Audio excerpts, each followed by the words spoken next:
আর সেই ভয় আমরা বাড়ি শুদ্ধ লোক কাটা হয়ে বসে রয়েছে, কখনো চলে যাবে। যা খুশি তাই করতে পারে, আমরা কেউ কিচ্ছু বলবো না। এইরকম একটা ছন্ন ছাড়া মেয়ে কি ঈশানের জন্য ছিল? রাধা সত্যি না, না রাধা নয়, ঈশানের বড়াতে যার কি কি ভোগান্তি আছে আমি শুধু সেটাই ভাবছি।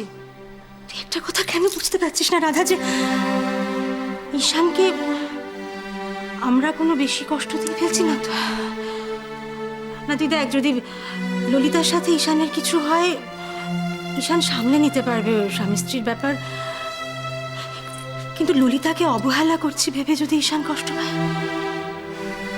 আরে ঈশান সামলাতে পারবে কি? না না, সে কি করে সামলাবে? না সেটাও কখনো পারবে না, সেটা আমার ঈশান পারবে না সামলাতে। তাহলে রজনী আর দোলন রেগে আছে। আরে ওরা রেগে আছে তো ললিতার বাড়ি বই গেল, কিন্তু ঈশানের কিন্তু বয়ে যাবে না রাধা। তোকে কি এই কথাটা আমাকে বলে বোঝাতে হবে রে? হ্যাঁ, কিন্তু রজনী আর দোলন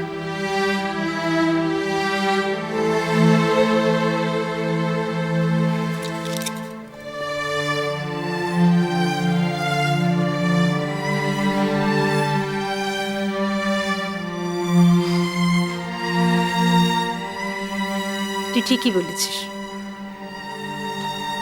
আমার আর চুপ করে থাকলে চলবে না। যত তাড়াতাড়ি সম্ভব রজনী আর দোলনের সাথে আমাকে কথা বলতেই হবে। যা রাগ ধরছিল না আমার, তোমায় কি বলবো। আবার বলে কি জানো, খাবারগুলো একটু টেস্ট করে যাও না দিদি ভাই। তুই গিয়েছিলি কেন? তোকে তো আমি বারণ করেছিলাম যে ওদের খাওয়ার সময় তুই ওখানে যাবি না।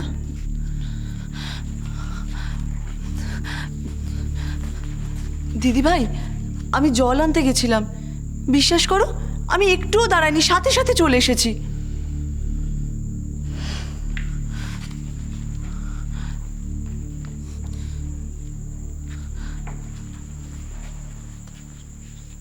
ছোট মামির মুখখানা দেখে এমন মায়া লাগছিল না, তোমায় কি বলবো।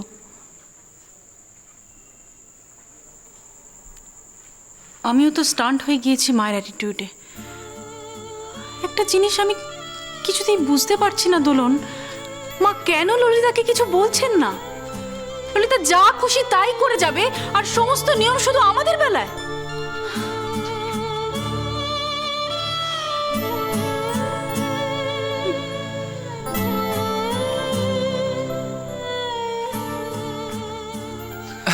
আরে রজনী, তুমি এখানে? আমি কতক্ষণ ধরে তোমাকে খুঁজছি। কেন হঠাৎ কি এমন কাজ পড়ে গেল শুনি? আরে এত রেগে যাবার কি আছে? হ্যাঁ সত্যি দোলন, তোমরা সন্ধ্যের থেকে এত ক্ষেপে আছো কেন? হ্যাঁ, কেন, কি হয়েছে তোমরা কিচ্ছু জানো না? ললিতা কি মনে করে কি নিজেকে? আচ্ছা দোলন, যা হয়েছে হয়েছে, ছেড়ে দাও না। না, সীমা ছাড়িয়ে গেছে একেবারে। দোলন, দোলন যথেষ্ট হয়েছে, আর আমরা কিছুতেই সহ্য করব না। আচ্ছা আমি এই যে শোনো, তোমাদের ঈশানের বউ নিজেকে কি এমন কেউ কেটা ভাবে গো? কি এমন কেউ কেটা ভাবে? একটা কথা মন দিয়ে শুনে রাখো, ওর খেয়াল খুশির বলি আর আমরা কিছুতেই হব না, কিছুতেই না। চল দোলন।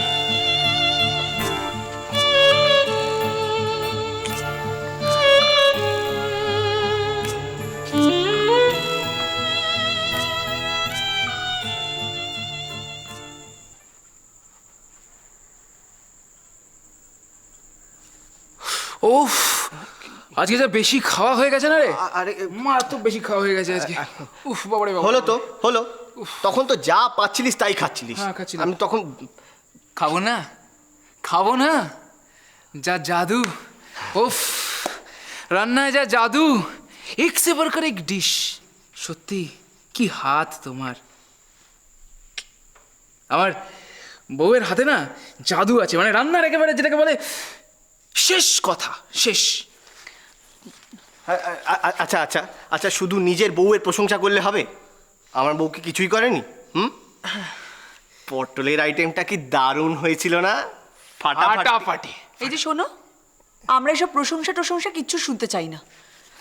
আমরা আর পারছি না, এবার কিছু একটা করো ইমন। আচ্ছা, আবার কি হলো? আবার কি হলো মানেটা কি? আচ্ছা তোরা কি অন্ধ নাকি? হ্যাঁ, তোমরা কি দেখতে পাচ্ছ না যে ললিতা কিরকম একটা অদ্ভুত বিহেভ করছে? এতটাই ইনডিফারেন্ট, আমাদেরকে তো পাত্তাই দেয় না। রজনী প্লিজ প্লিজ প্লিজ, একটা ছোট্ট ব্যাপারকে তুমি কেন এরকম ভাবে ইন্টারপ্রেট করছো? হ্যাঁ, তুমি তো একটা জিনিস খুব ভালো করে জানো যে ললিতা একটা আলাদা কালচার থেকে এসেছে, একটা আলাদা পরিবেশে মানুষ হয়েছে, তাই তো? এক্স্যাক্টলি। তাই আমাদেরকেও মানুষ বলে গণ্য না করলেও আমাদেরকে হাসি মুখে থাকতে হবে। আমাদের ভালোবাসার দাম ও না দিলেও ওকে আমাদের ভালোবেসে যেতে হবে। কেন? কিসের জন্যে? যেন আমাদের কোনো আত্মসম্মান বোধই নেই। ও বাড়ির মধ্যে যা ইচ্ছে তাই করবে, আমাদের সব কিছু মেনে নিতে হবে, ওকে আমরা কিচ্ছু বলতে পারবো না। বড় মামি, ছোট মামি, মনি, কারোর চোখেই পড়ছে না ললিতার এই বদমেজাজ অসভ্যতা। দোলন, কি বলছো কি তুমি?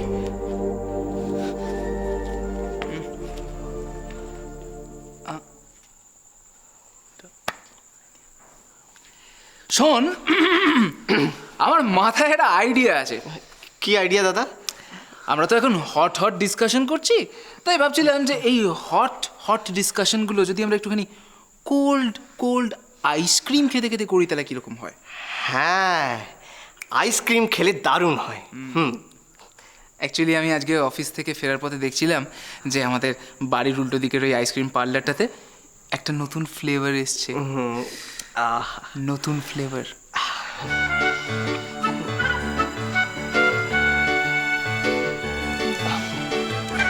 কিন্তু দাদা, এখন এত রাত্রিবেলায় রাত হয়েছে তো কি হয়েছে, আমরা তো সাথে আছি। হ্যাঁ। আর তাছাড়া কালকে তো সবার ছুটি। এক্স্যাক্টলি। চলো না, চলো না। আচ্ছা তুমি, না, আমার মুড নেই। আরে মুড নেই মানে কি? আরে মুড খারাপ বলেই তো আইসক্রিম খাওয়াতে নিয়ে যাচ্ছি। চলো না আইসক্রিম খাওয়া। দোলন, তুই আমার সাথে চল। আজ তুই আমার সাথে শুবি। আজকাল রজনী, রজনী, রজনী, হোয়াট ইজ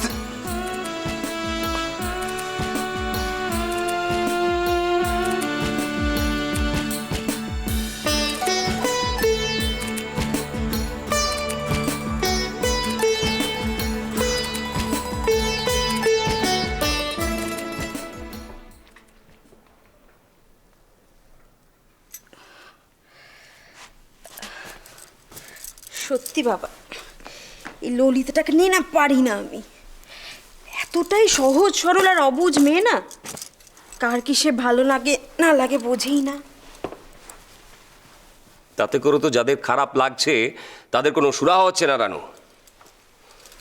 দোলন আর রজনীর রাগ করার যথেষ্ট সঙ্গত কারণ আছে আজ।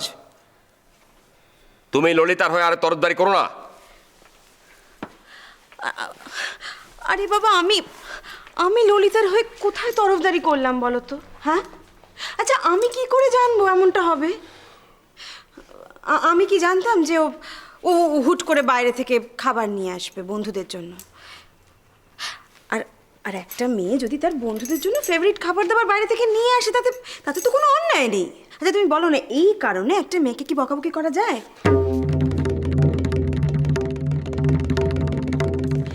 আমি জানি না বাবা, আমি কি করব কিচ্ছু বুঝতে পারছি না।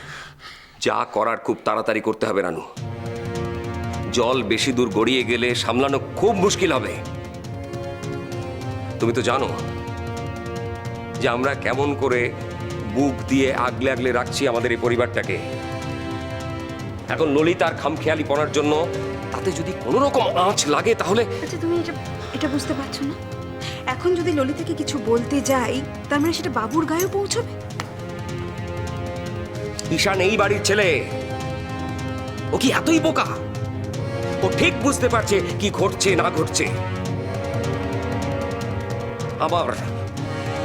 আমার ভয়টাই সত্যি হলো।